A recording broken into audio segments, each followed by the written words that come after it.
Hey everybody, welcome to Fantasy Live, presented by EA Sports, Madden NFL 22. I'm Patrick Claybon here with Kimmy Chex and Cynthia Freeland, and we have made it, everybody. Today is National Fajita Day, but there is a question, Kimmy.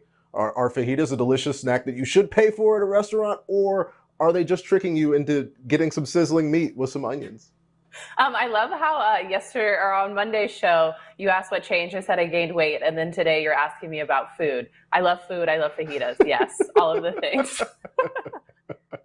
I love fajitas, but they're a trick. Think about it at a restaurant. They could put it together for you a little bit better. Unless they're doing like a whole fajita bar, in which case maybe that's the thing. But, you know, fajitas are a good home trick. You know, you can make your friends think you know how to cook then. Yeah, it's fancy. You could get a little crisp, maybe burn the meat. People will still think that you're a very delicious chef. In terms of fantasy football, it's back. Everybody, fajitas always here, but fantasy football only so often. Sign up for free fantasy league today at NFL.com/fantasy or download the NFL Fantasy app in your app store.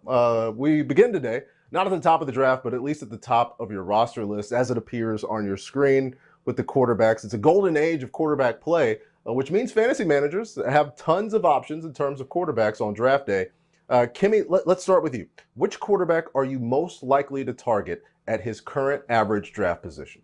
Ooh, I've got all eyes on Ryan Tannehill, which I feel like is not super surprising because there's been a lot of hype for him this offseason. Now, in most drafts, Ryan Tannehill is coming off boards around the 8th round, but I actually did a mock draft the other day where he was taken in the 7th. So people are reaching and getting him, which is no surprise because he's averaging just shy of 22 fantasy points per game in his 26 starts as a starter for the Tennessee Titans. Now, he gets to add Julio Jones to his mixed bag of offensive weapons alongside A.J. Brown, making it nearly impossible to not get the ball off to one of those two stud wideouts or even his running back, Derrick Henry. So I've got all eyes on Ryan Tannehill and think this could be a huge season for him.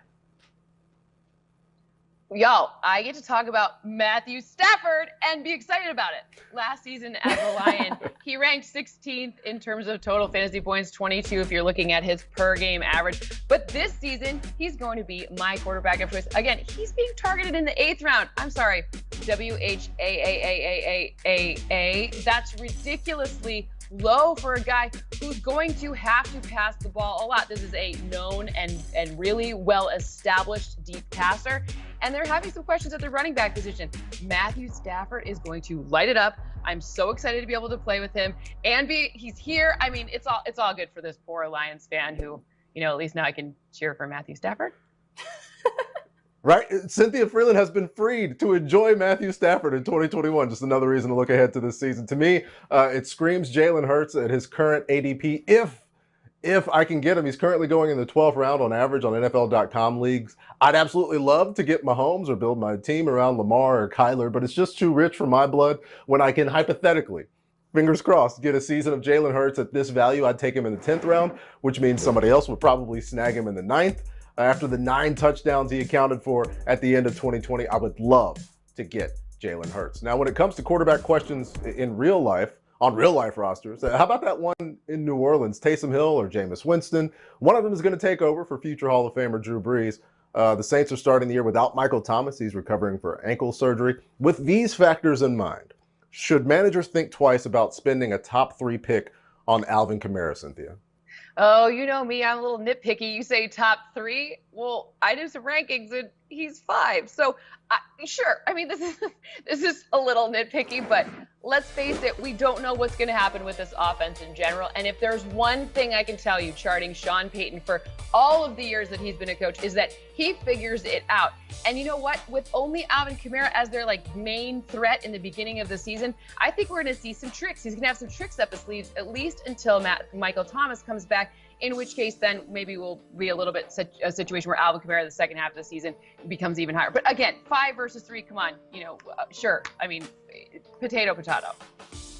Ooh, but come on, Cynthia. I headed down to Metairie, Louisiana just a few weeks ago for Inside Training Camp with Jim Trotter, and we talked to Alvin Kamara as well as Sean Payton. Now, I could spew off all of his fantasy numbers. You guys know that he's a dominant fantasy running back. That's not the question here. But when we asked Alvin Kamara, what do you think? Michael Thomas is, not going to start these next few games. He's out, he's injured. That means a lot of pressure is on your shoulders, right? He goes, No, pressure seems like it's a burden. It's not a burden to me. It's a blessing. I want to have the ball more. Sean Payton kind of agreeing with that as well and smiling and saying, Alvin Kamara is just that guy. He's a generational type of player. I don't think the Saints are going to shy away from giving him the ball. So even with these quarterback questions, Alvin Kamara to me is a top 3, if not 2, fantasy running back this season.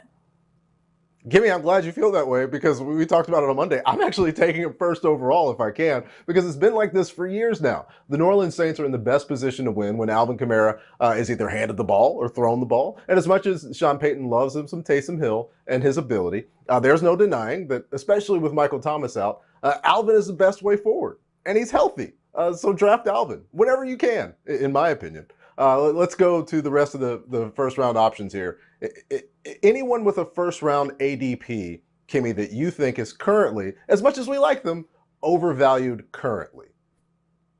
Ooh, okay. So I'm a little bit worried about Jonathan Taylor. And by no means is this a knock on him or his ability. But you've seen the Colts have had a little bit of an icky offseason because of those injuries, right? Carson Wentz, as well as starting left guard Quentin Nelson, are both out with those injuries. Now, head coach Frank Wright has gone out to praise Jonathan Taylor during training camp and say he's a bell cow back for the team. And we're going to see him just take a shine this season. And I think that's all good, well, and dandy. But for me, I've identified who are those top 3, top 4 fantasy running backs. But Jonathan Taylor, I don't know. I don't know if I want to take the chance. I think for where his ADP is in the first round, I myself personally feel a little bit safer taking a wide receiver like Tyreek Hill or even Devontae Adams. So I don't know. I love Jonathan Taylor. No knock on him, but I'm just a little bit worried about those O-line worries. When I'm looking at kind of like who's in the beginning of the second, maybe end of the first, to me, one that stands out is Aaron Jones. Aaron Jones' potential is obviously he showed us he's a very, very capable back, right? Finished 4th in points per game last season. But when I'm looking at A.J. Dillon, who's coming for him, and I'm also looking at who's architecting this offense, Matt LaFleur, you have to take into consideration that they'll fold in different looks every year, which means we have some known things, meaning we have, that wide receiver that's pretty good, but we have some unknown things, like how they're going to do different rushing concepts, and especially on the goal line like you're watching right there. So for me, Aaron Jones, let me scoot him down just a little bit. Not a knock on him, just a knock on where he's being drafted relative to value. I will use that same exact talking point so that Austin Eckler won't be mad at me, Cynthia, because he's right on the outside of the top 10 on NFL.com leagues right now. And as much as I love to do it as a player, I'm not really understanding the idea of taking him before Stephon Diggs or Devontae Adams right there at the turn. I get that you've watched back after back after back evaporate before you, so you want one of the top wideouts. And you can add an Austin Eckler right after the turn, but Darren Waller might be there. That's production that you're just not going to find at the position later on. But again, draft these guys when you can, but think about the way that the rest of the board is going to shake out. We're going to get to more of the board coming up here because we're going to utter the 4 dirtiest words in fantasy football: running back by committee. Which Browns running back is the better value? Can you trust a rookie with an RB2 spot? Our answers right after this.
Welcome back to Fantasy Live, presented by EA Sports Madden NFL 22. I'm Patrick Claybon, Kimmy Checks, and Cynthia Freeland here with me. And at some point in your draft, you're going to be presented with a running back in a committee situation. But who presents the better value between the two? Kimmy and Cynthia are going to make their picks, and we're all going to pay attention. Kimmy, let's start in Cleveland. Nick Chubb in the first or Kareem Hunt in the fourth or fifth round? Ooh, I'm going to stick with Nick Chubb in the first on this one because you have to look at what happened last season for the Cleveland Browns. This was their most successful season in decades, so why would you switch up something good that you've already done?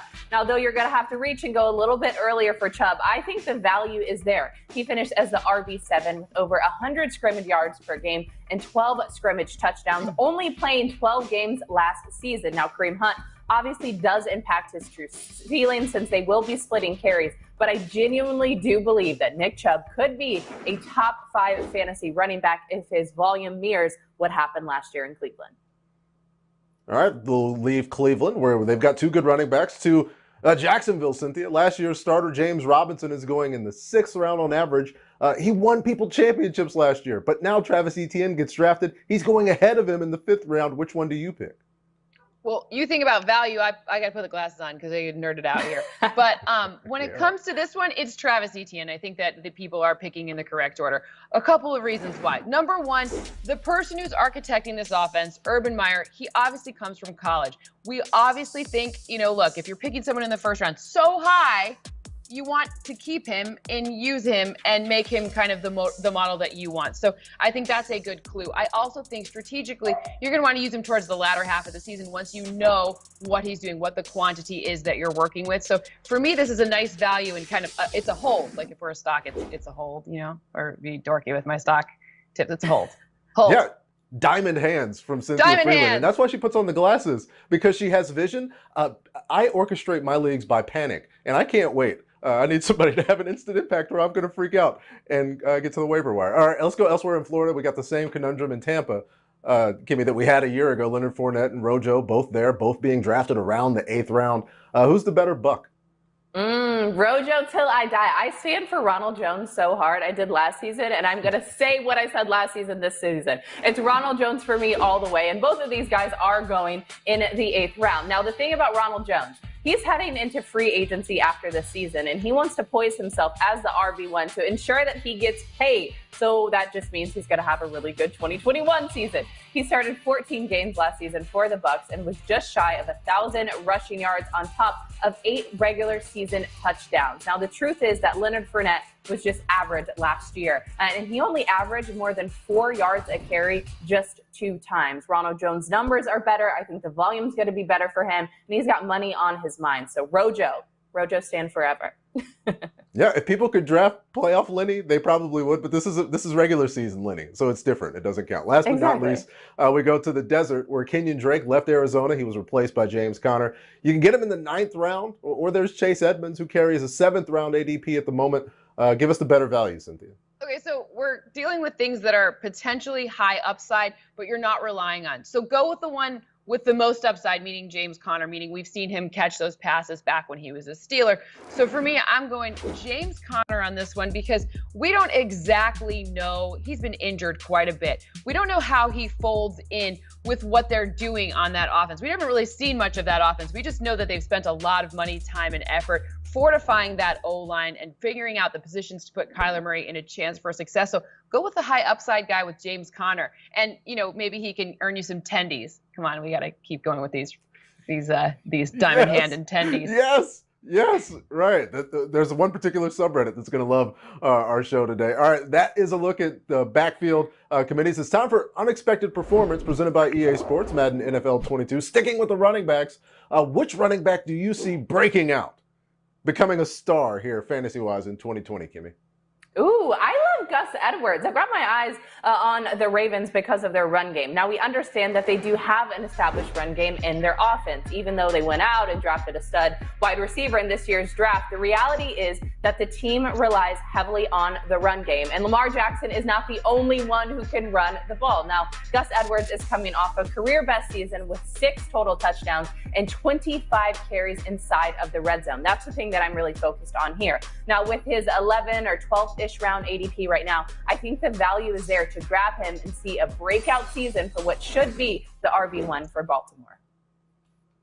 So I'm looking at Mike Davis. Why have we forgot about him? Like, what's going on? I haven't heard many people talk about him. So when I look at this Atlanta offense, I look at Arthur Smith. Of course, I keep talking about who's creating the offense because we don't really know what we're going to see yet, so it's all speculative. But I really like the opportunity for them to use play action a little bit more. I mean, Arthur Smith did that really well with Kimmy's choice for quarterback Ryan Tannehill. So you know what you need to make sure that that happens? You need a running back. And if you see what Mike Davis did without Christian McCaffrey last season, 15.2 fantasy points per game. So this is going to be a sneaky guy that I'm going to feed all my friends with because let's be honest, who's calling the plays? Like the guy it's gonna have great opportunity.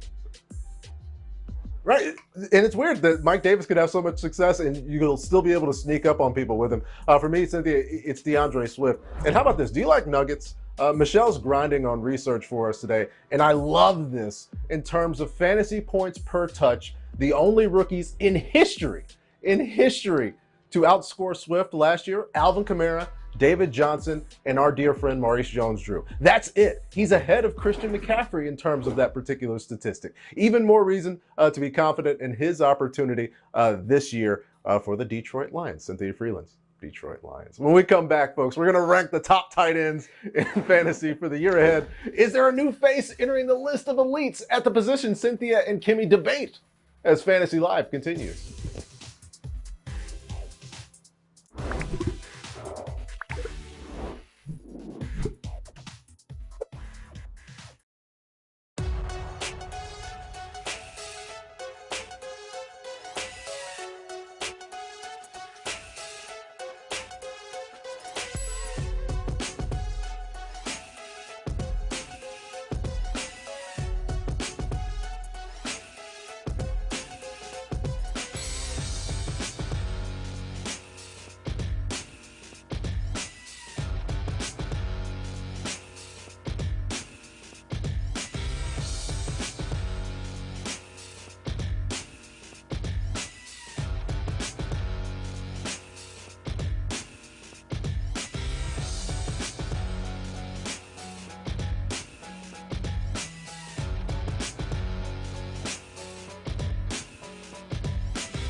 We're back on Fantasy Live with Going Strong, presented by Castrol Edge, joined again by Kimmy Chex and Cynthia Freeland. If you want to keep your team going strong, you're going to need a receiver that you can count on week in and week out. And right after that first part of the draft, in the mid-first round area, there's a bunch of them that are going off the board. Of that group, Cynthia, who's the safest one to target? You know, Justin Jefferson is my choice for this. Some people have been asking me, is he going to have a sophomore slump? The answer is I don't think so. It doesn't project well for him to have that happen. Why? Because if you look at as the season progressed last year, you saw more tight coverage. You saw more better defenders on him, which are some of the reasons why in past seasons we've seen rookies go from like a really strong rookie season to maybe not so strong sophomore season. But I think what you've seen from him is they actually paid attention to him from the jump, and he got better with it. So for me, this guy could lead the league in receptions this year very easily. So he's very safe. So come on, no sophomore slump. No, Let's talk about the guy who used to be on his team. He actually got replaced by Justin Jefferson. Now it's Stefon Diggs in Buffalo. Now look what happened last year, right? Stefon Diggs, he didn't have a proper offseason. He didn't have any preseason games, but then he just miraculously fit into this Bills offense alongside Josh Allen. And we saw what they did. Why can't they do that again? Now, during the regular season of Fantasy Lives, Adam Rank and I do stacks on stacks on stacks where we pick our favorite quarterback, wide receiver stack, and Stefon Diggs and Josh Allen were amongst that group quite a bunch, and I think that's going to continue. I love Stefon Diggs. I think, if anything, he's going to have a better season his second year in Buffalo. Yeah, for me, it's a guy who's had a better season every single time he stepped on the football field, and that's Calvin Ridley. He was the fourth highest scoring wideout from 2020 in terms of points per game, and now he's got even more opportunity. And if you think Kyle Pitts is going to completely subsume the Julio role, if he does, then first of all, holy cow. Second of all, Ridley scored just fine with Jones in the lineup as well. I'm more than comfortable with Calvin Ridley in that spot where I need to have somebody produce at the wideout position. As we get closer to the end of the show today, let's spend a little bit of time on the tight ends. Cynthia, give us your top 5 tight ends. Well, you got to start with Travis Kelce, because any list that doesn't start with Travis Kelce probably doesn't mean anything. Number 2 is George Kittle. Number 3, Mark Andrews for me, then TJ Hawkinson. I know Kimmy likes that one. And then Darren Waller to round out the list. When I look at Mark Andrews, I think people are forgetting about him. Remember him and Lamar Jackson? They're basically BFFs. So just like we saw, like, you know, all three of us back together on Fantasy Live, like we're making probably the best ratings we've ever had. Lamar Jackson has the best ratings he ever has with Mark Andrews on the field. So they need to get that passing game going. He was obviously injured last season. This is a guy who has tons of upside. Don't forget about Mark Andrews, or maybe just don't tell your friends, and then you can snake him in your draft. Oh, but tight ends are always such a headache. And you just mentioned them earlier, Patrick. What about that Kyle Pitts guy? My list is actually basically the exact same as yours, Cynthia. But that number 3 spot, rather than Mark Andrews, I'm slating in the rookie Kyle Pitts. Now, the big question is, what's he going to do? What's he going to be in this offense? I'm looking at our guys, Bucky Brooks and Daniel Jeremiah. Y'all were the ones who hyped him up and said, this is a generational type of player. He's going to fit into whatever offense just seamlessly. Look at what he did in college. So I don't even have to spit any facts to prove that he's going to be good. Y'all are the ones who said it. So I'm just slotting him in at number 3. I think he's going to be Bob. All aboard the hype train. And that's how we will ride out here on this edition of NFL Fantasy Live, presented by EA Sports Madden NFL 22. Cynthia talked about the ratings. Remember, folks, we're streaming every Monday, Wednesday, and Friday at 6 p.m. Eastern right here on NFL.com. The ratings shooting off like emoji rockets right here. The NFL family of apps as well. Don't forget to sign up, NFL.com/fantasy today.